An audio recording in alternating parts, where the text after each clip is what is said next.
Hi, Boosh here with a quick video on my best understanding of how Pictomancer is going to work at various levels.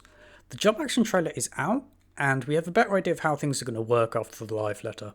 We won't know exactly how the rotation looks until tooltips with potencies come out, but we have a pretty good idea of the broad strokes at this point. In the live letter, if you looked closely, you could see the bottom of the action tooltips just below the webcam, and importantly, the levels of certain abilities as Yoshi P hovered over them. I'm a bit of a nerd, so I went through frame by frame to see at what level you gain access to each of the actions, because as Yoshi P was dragging the mouse across, briefly some of them would be highlighted and you'd be able to see the level. This means that we should have a reasonable idea of how it might play whilst leveling or whilst doing older content such as Legacy Ultimates.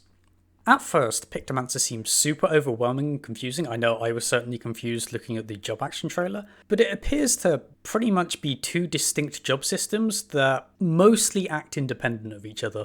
First up, we have the Aetherhue system, illustrated by this gauge. You have 3 GCD combos, which is your filler. This combo is on one button and changes to the next spell on the combo, similar to Gnashing Fan and Gunbreaker or the PvP combos. There is an AoE equivalent that you start getting at level 25, and because it's a stack-based system, you can freely switch between AoE and single target, a bit like Monk with its stances. Completing a combo gives 25 Rainbow Gauge and a Light Pip. At level 60, spending 50 gauge allows you to use a transpose-like ability that's called Subtractive Palette, which, just for clarity and brevity, I'm just going to call Palette Swap. This allows you to do an alternative Dark-themed Aetherhue combo with longer casts but higher damage. One cool thing to note is that there's some neat colour theory stuff going on that some people have pointed out on Twitter, which I'm just going to show here. At level 80, when you complete your Aetherhue combo, you're given a Light Pip on the palette gauge. This can be spent to use an instant cast, White Holy. At level 90, Palette Swap will convert a White Pip to a Dark Pip, which can be used to cast Black Comet. I would assume this is slightly stronger than White Holy. An important detail to note is that the Dark Aetherhue combo still gives a Light Pip when completed, not a Dark one, but it gives no Rainbow Gauge. It seems that Dark Pips are solely gained by using the Palette Swap. So accumulating Pips and Rainbow Gauge by completing Aetherhue combos will form the bread and butter of your rotation. You then spend Pips on White Holy and Palette Swap to have Dark casts, to have stronger, slower casts, and access to this Black Comet.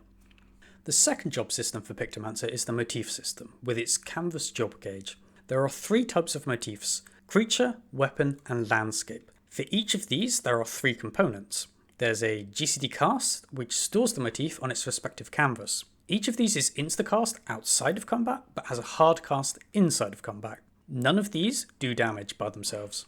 There's then an OGCD render ability, which basically activates the motif stored on their respective canvas. The Japanese terms imagine rather than render, so you might hear that term thrown about a bit. Notably in the live letter, it was imagine pom. じゃあイマジンポンポン使う Japanese is pretty silly.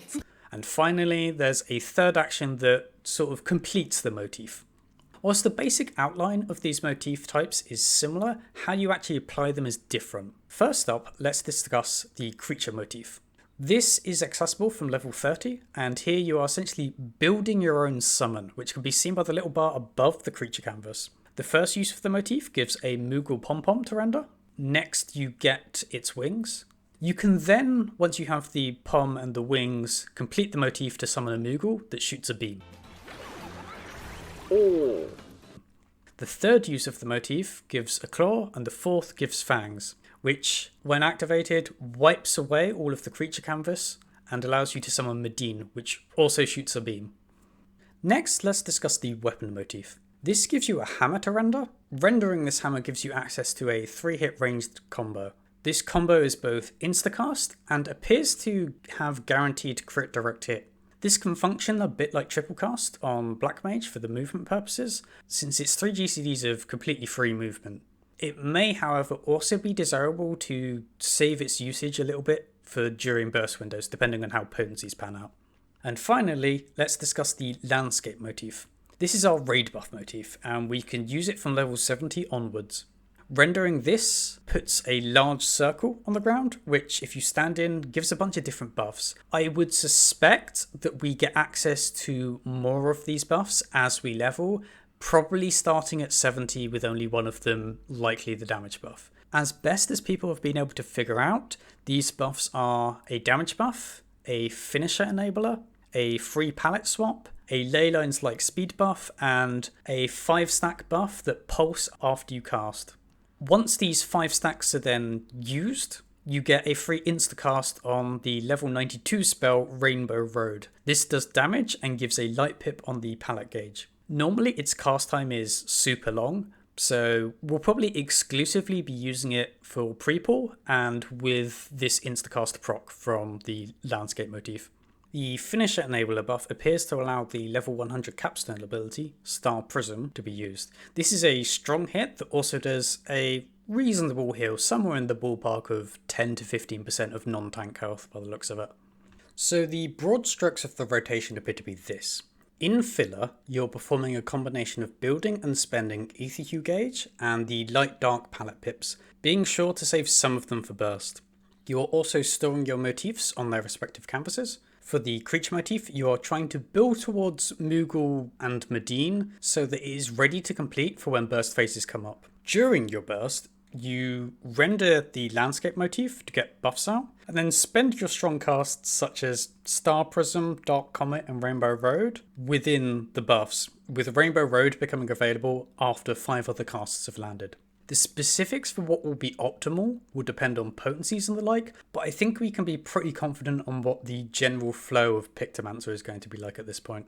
To finish up, let's briefly cover some utility actions. The level 10 ability appears to maybe be some sort of personal shield or mitt. The level 20 ability gives an Unavant-like dash with a residual 5-second sprint. This is on a 20-second cooldown, which actually gives Pictomancer quite a lot of movement. And finally, there's this action. No idea what it does, was never highlighted over when Yoshi P was in the live letter. It could be this thing from the job trailer, but it's hard to tell because we have not seen the AoE rotation either. There's really no way to tell. That's everything for today. We'll have to wait for the Media Tour embargo to lift and the tooltips to be released to fully know everything. But we've been able to glean quite a lot from the live letter today. I hope this video was helpful. If you liked it and want to see more, please feel free to subscribe. I'm hoping to hit 500 subscribers before Dawn Trail releases. If you think I missed anything or there are like any details that you noticed that maybe I didn't cover, feel free to leave a comment. And yeah, with that being said, thanks for watching and I'll see you in the next one.